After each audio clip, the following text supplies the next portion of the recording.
What's going on, everyone, and welcome to another edition of the Betting Tribune presented by Line Sniper.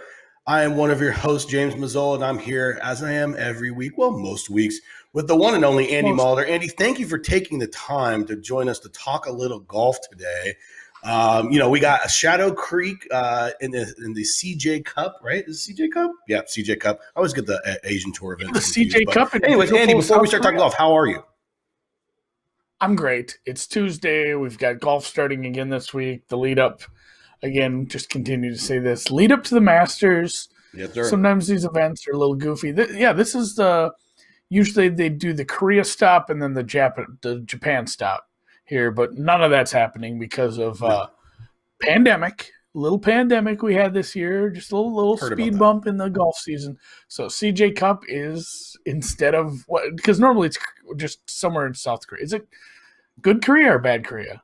Good Korea? It's definitely there's no golf being played in the bad Korea, I don't think. It's like a resort in like the islands of southern South Korea, which is pretty dope from what I understand. But Shadow yeah, Creek's so nice too. Yeah. I've heard it's pretty exclusive. I don't know. I guess we'll get into that a little bit. But important to note, this is a 78-guy tournament with no cut. So it's an interesting event in that these guys are going to get four full days to practice. And they're going to be at a wonderful golf course. Let's see. We have Brooks and JT are the last two winners in Korea, right? So whatever you want to take out of that. And Shadow Creek is course history here. Yeah, it's no course history because it's at a golf course that only the most exclusive humans in the world have seen. So what do we have on Shadow Creek that I've tried to do some research myself. I know you have as well. What have you found? What little tidbits have you found about this wonderful course in Vegas? So just like last week at altitude, but not Denver altitude. We talked a little about that. It's a little higher up, like half mile up. Ball fly a little further. Maybe a little more punitive if you're putting it out of bounds. There's a little more, I don't know, deeper rough or as far as putting in the trees or actually losing a ball here. So you do have to be a little more accurate off the tee. But again, long tee shots, good irons. There's some drivable fours.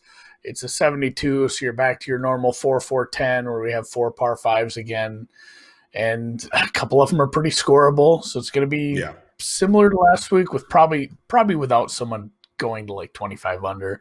I don't believe it's going to be as scoreable as last week, but at the same time, the field is a lot better. Like James had just said there, it's like the top 60 available players based on FedEx rankings.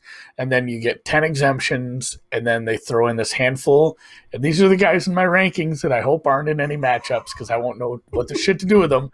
But it's like tennis does this where they'll have this tournament in Antalya, Turkey, and there'll be three wild cards. And the wild cards are just the tournament just gets to pick them. And it's local guys, that are good, but they're not good enough. So it's some Turkish guys. And this is no different with the CJ Cup. These are just some South Korean players that they threw in there. A couple of them I have never heard of. But good exemption list. They picked some good guys to throw in on the exemption list to really bolster the field. It's a great field. There's going to be some great matchups offered this week on this one of just big ass names all across the board. Wait, so you don't have any numbers on Tae-Hee Lee? Oh my God, they could be making these names up. I wouldn't even I might have to Google these guys just to make sure they're doing it. Tread lightly. We're bordering on saying some things that are going to get us fired from. I know. Yeah, that one guy got in trouble for making fun of the Korean women's team there because they all can't do that. A lot of them did have the last same name, but then it does get confusing. And it's true in this one though too. You have three Kims, and I haven't heard of any of them. Three Lees too. Yeah, I guess it's like Smith and Jones over there. So if you are betting those, make sure you're betting the right ones, I guess.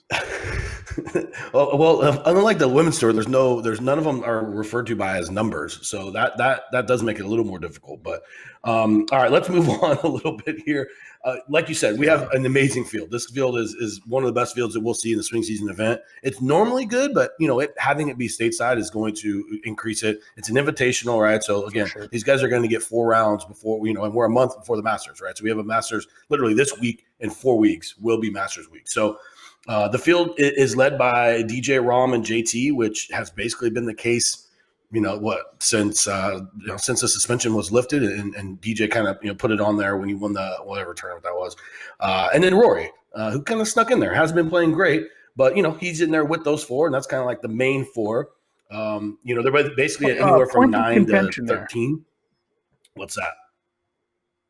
I don't like that you call. I got confused the first time you called it the suspension. Maybe because I wasn't. What should I call it? And you were rambling. Well, I don't know. You just I'm like, oh man, who got suspended? And then I realized what you're talking about. That's what the PGA Tour referred to it as. I don't know. That's fair. We can call it the suspension. It has such negative connotations. I just want to call it like a break. Like they took a break. They took a break. They were just tired. It's fine. Suspension's fine. They were sleepy. No, I want to make you're the star of the show, bro. So I want to make sure that you have the correct words. That we need to make sure we're on par with what you want. You're the knowledge, so. So we got DJ, Rom, Thomas, and Rory, 10-1, 12-1, 9-1, 13-1, anywhere in that range, depending upon what book you're looking at.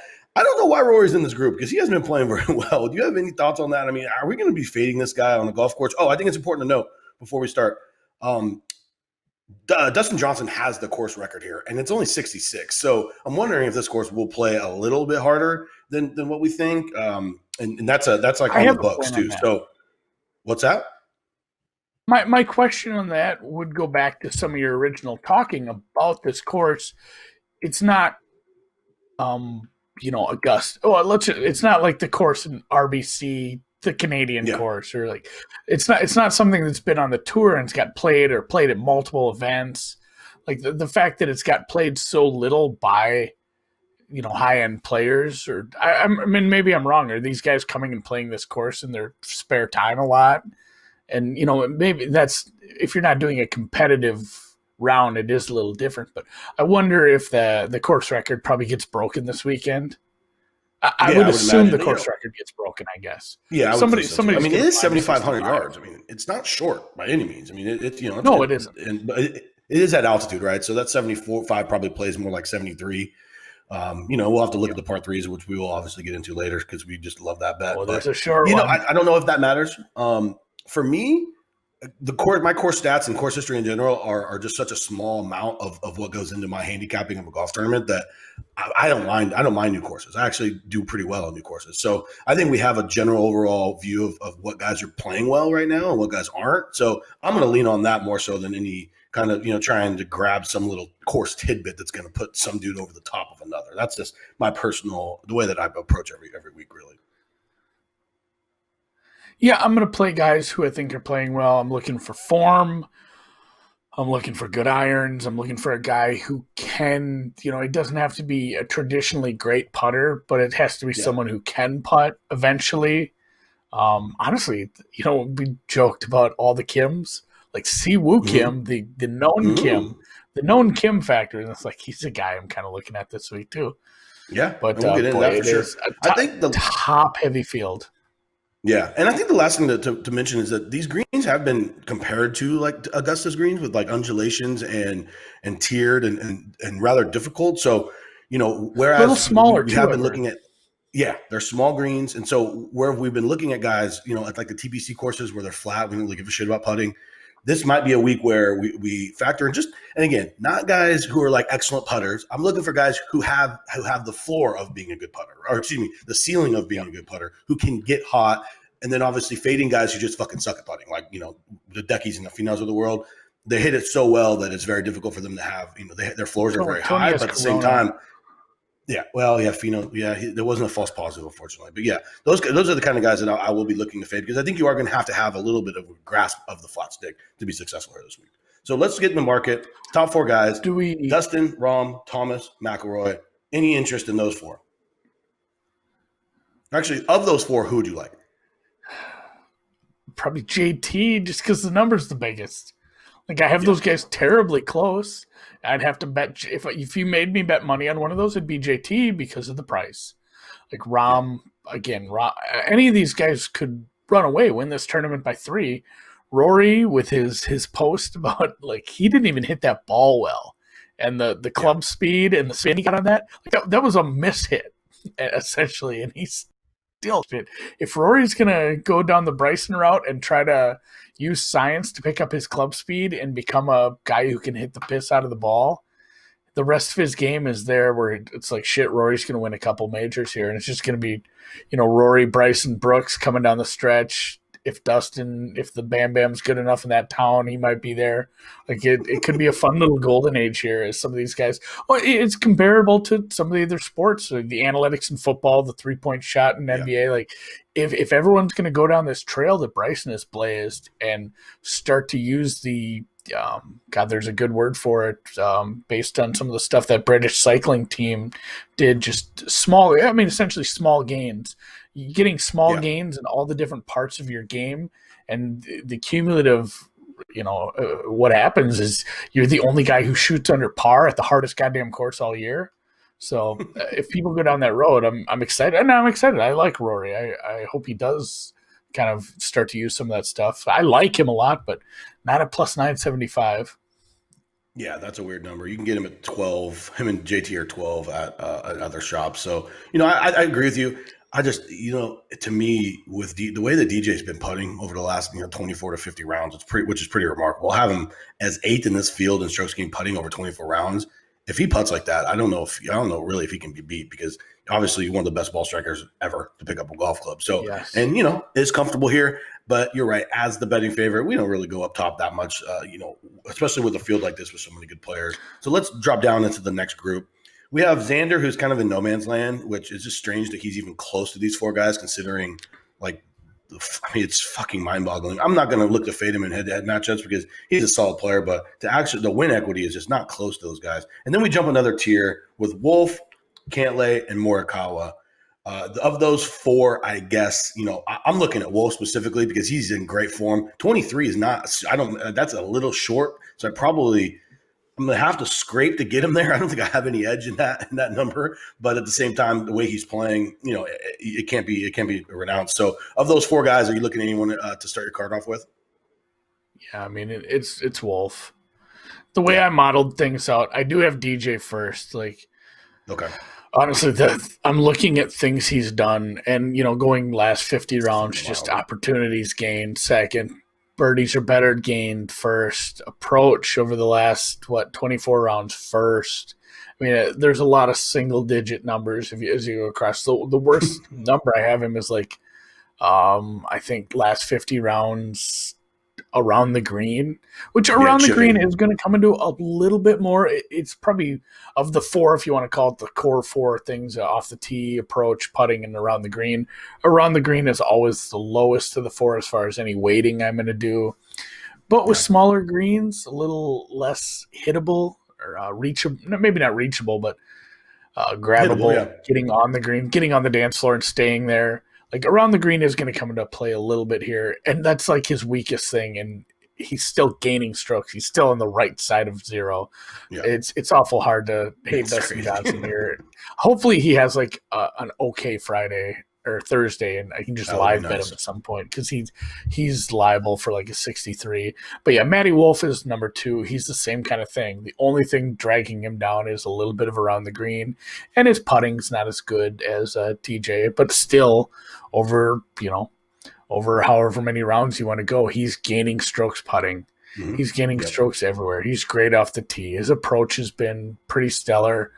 He doesn't have the irons of your son there, Colin, but it's still pretty damn good irons. Chipping can be a little bit of an adventure with him, but at the same time, just it sucks to get that price. He's 20 to 1 at some places. I'm happy to get 23, I guess. Yeah, speaking of Colin, is something wrong with this guy? Because he has not been playing very well. I mean, he had a 6th at the Tour Championship, and he started in 3rd place. 2 straight missed cuts at the U.S. Open and Shriners. Taking what he did after the suspension for a rookie was astounding. I mean, that was wild. The fact, capping it off with a major victory at 21, 22 years old. I wonder if that stretch took a lot out of him mentally and physically for these guys who. It's different playing, you're traveling city to city for, basically 3 months straight as a rookie and having that kind of pressure week in and week out because he was right there to win almost every single week. Are you seeing a little bit of dip in just his game in general? I mean, what is normally an excellent ball striker this is his strokes gained approach the last 4 events: 2.1, 0.3, 3.1, and 1. He can't get it done like that because he's not long enough and he doesn't putt well enough. So, of the guys up top, are we going to be fading my son going forward? I mean, if they want to match him up against Wolfie, you want to match. I mean, where is his?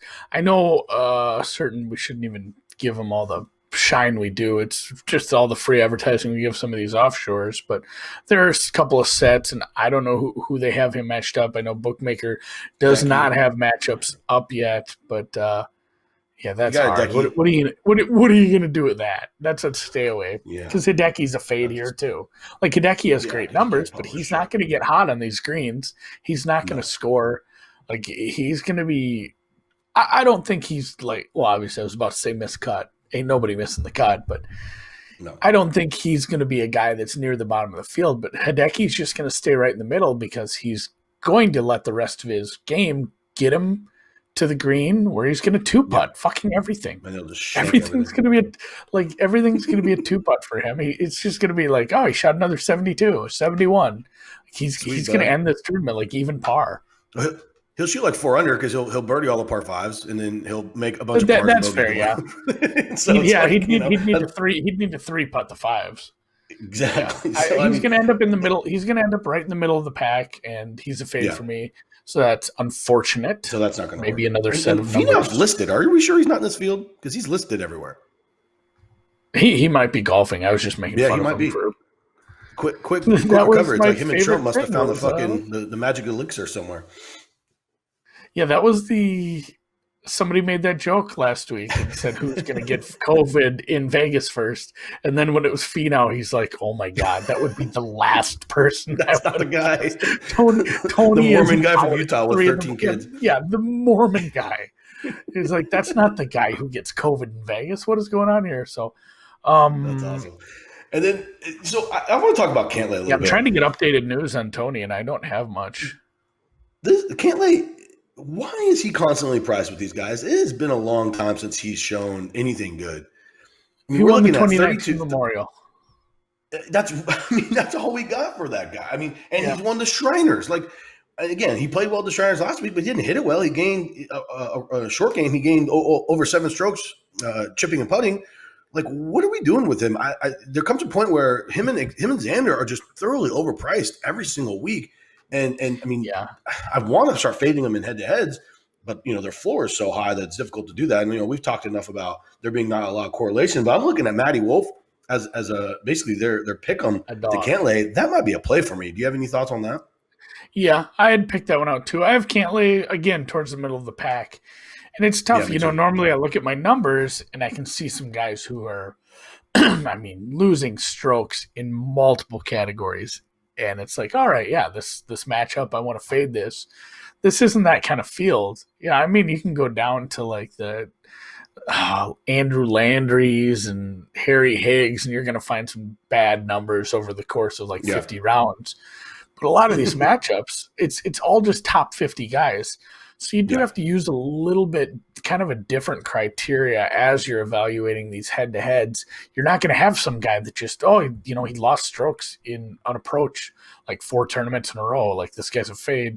You have to do a lot more kind of comparison. It's not apples to apples like a regular tournament, these, high-profile no cuts. And Cantlay, he's not crazy low, but he's not high for me, and he's not nearly as high as Wolf is. And if he's essentially a favorite to Wolf, and I think I will be on Wolf in that one as well.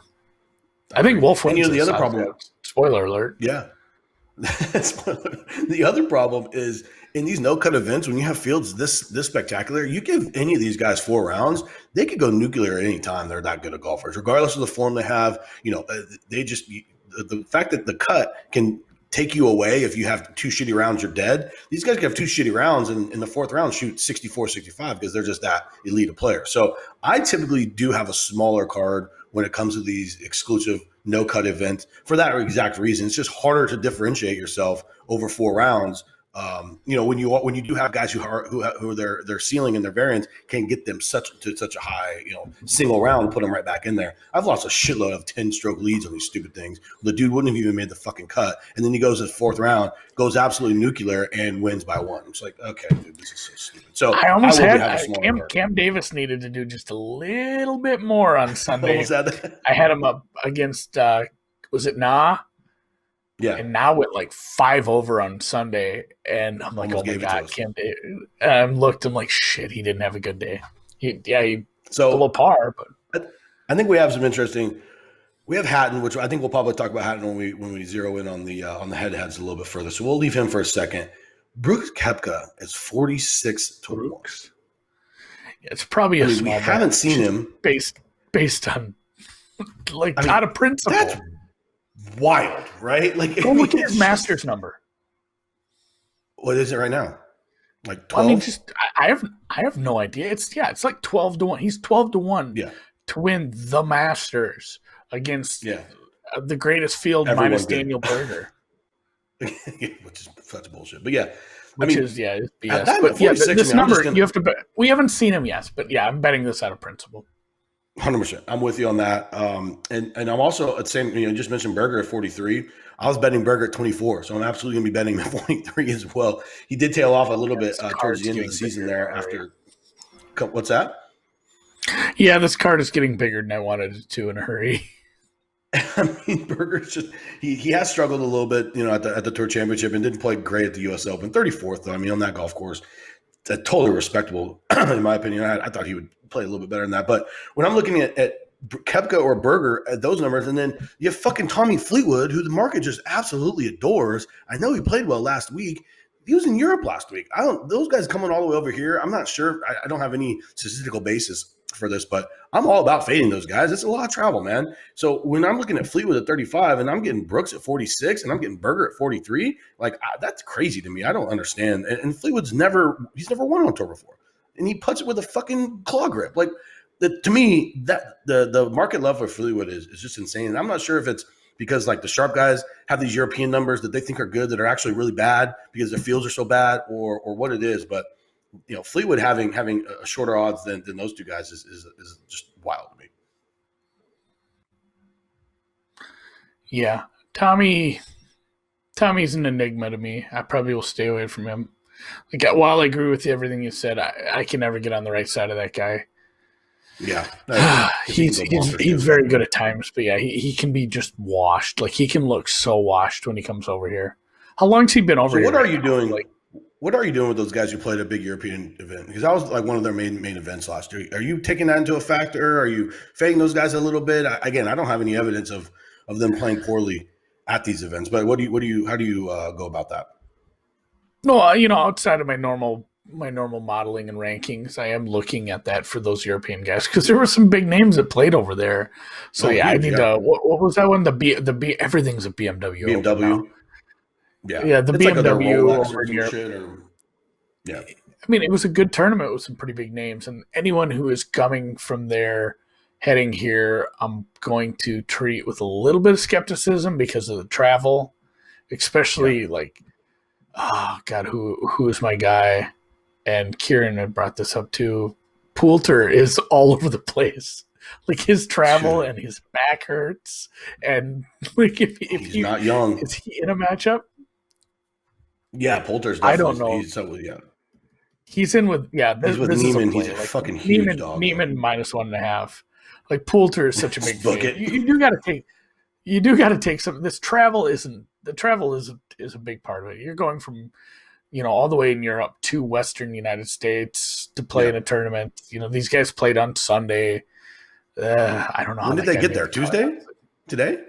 Yeah. So I'm taking a little bit away from him there, and I think he's a little banged up too. So Poulter's a fade, but I'm not automatically fading somebody just because they came from Europe. Tommy Fleetwood, I'm not betting him at 35 to 1, but I don't think he's a fade for me this week. He's probably just bet him 35 to 1 if he fucking lived in Las Vegas. Are we giving any bump to UNLV guys again? Yeah, no be bumps because they're not good enough to make this field. But Hovland is at 45, and Fitzpatrick's at right around there as well. Interesting guys. Hovland's going to break through sooner or later. I'm not sure if it's at this course with this field, but at that number, I probably have a little edge on him there. Probably make him closer to 40. Let me look real quick. Anyone else? Yeah, 13th at the U.S. Open, gaining 4.3 on approach, and 2 strokes off the tee. Played really well at the U.S. Open, man. Gained in every category. That's good to see from a young guy like that. And then Sungjae at 30 is kind of wild. I mean, that's moved substantially. I think he opened to like 45. What I would be curious is to know if you know what's moving that and what your thoughts on on those 2 guys. Sungjae. Where do I have you? Yeah, he's not bettable for me. He's a middle of the pack guy. I have him next to Keegan Bradley. Better. That should tell you all you need to know about how I feel about him. So he's gained he's gained ball striking in 3 straight. He gained 6.5 of the Shriners off the tee, that's a fucking wild number. 2.5 on approach. If he had putted halfway decent, he would have been right there on Sunday. Yeah, he's actually playing really good golf. I'm gonna have to reconsider that. 30 is kind of strange. I mean, that's a little that's wild. Good off the tee, but yeah, he's not great at putting himself in a position to score and score often. Yeah. Decent, good striker, decent distance. Maybe not so great with the chipper, the approach shots, the chippers around the green. Yeah, just putting isn't there. If he putts decent, he'll prove me wrong. He's probably a fade this week. And then half of who's that, your other one you mentioned?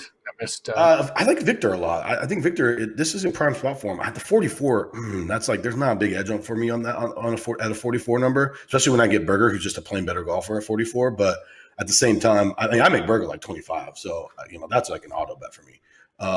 But Hovland, anything on Hovland should set up well for him. He's basically like DJ Light, Yeah, I have him. He's not quite top 10, but he's up there.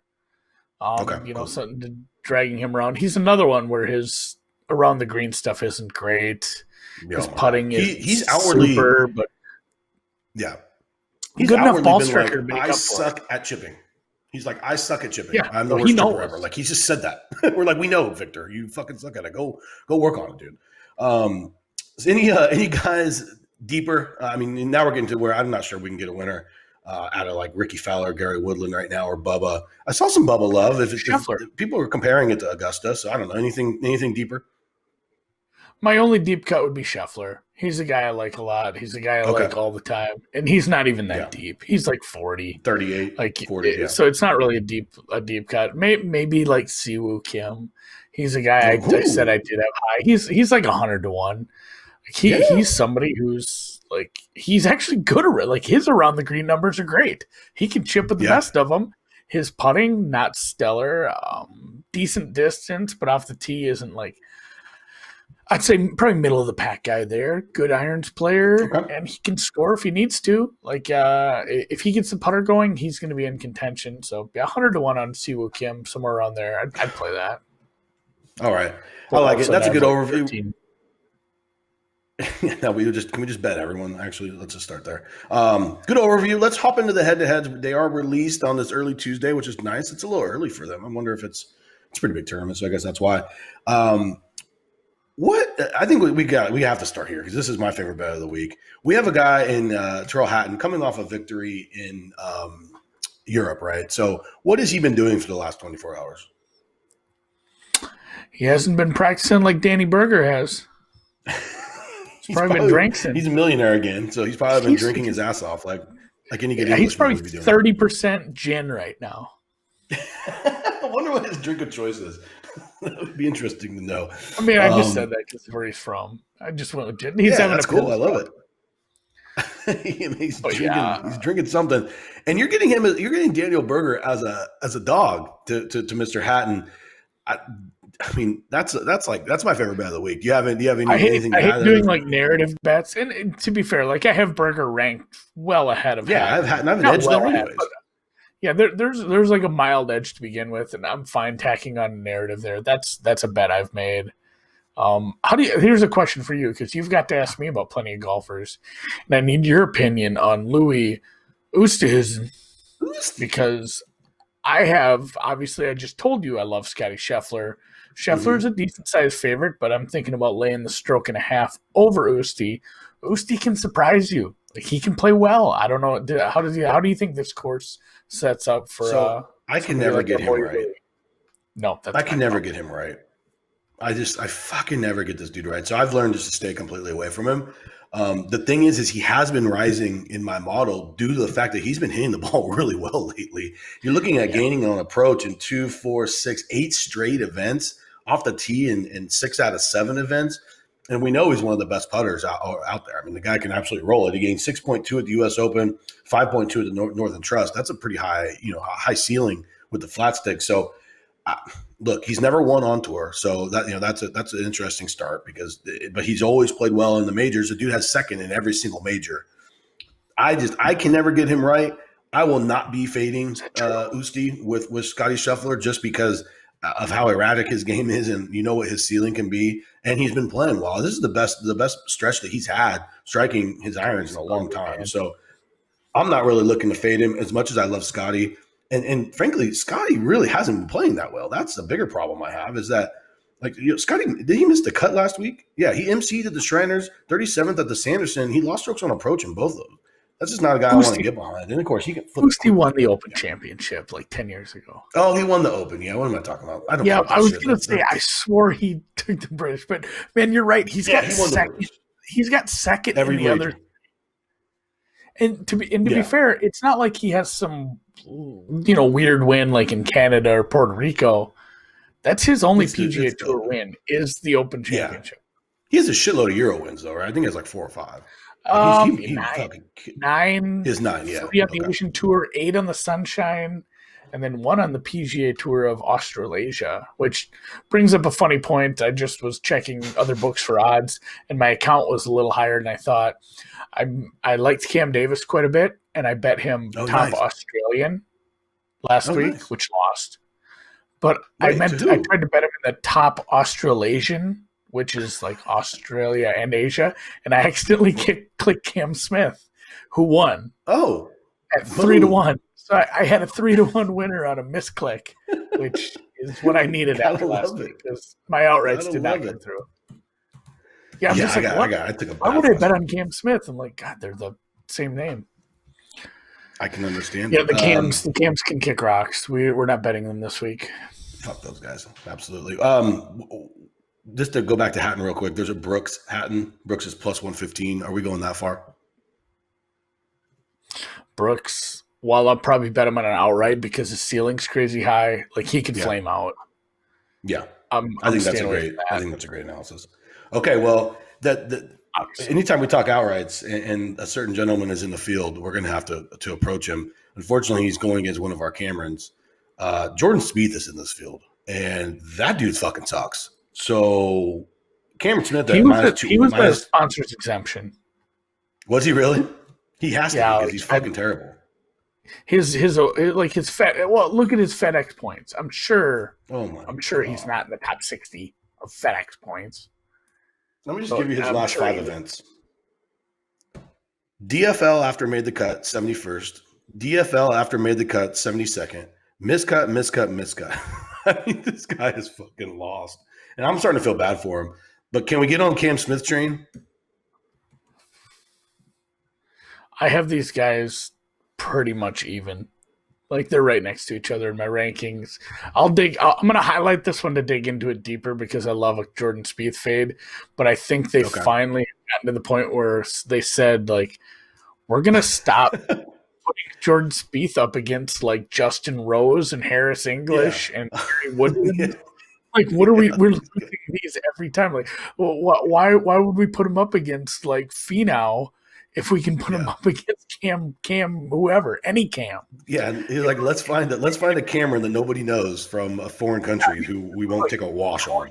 Or anyone that's top 20, because that's usually Cantlay over Spieth. Okay, thank you. Yeah, thank you. That paid my mortgage for a year and a half. The cut, yeah. Rant. One thing I will say about Cam Smith, you're looking at guys gained on approach, and it's not an astronomical amount, but he hasn't lost. How about that? In 6 straight. So that might give you something to. He was top Australasian last week.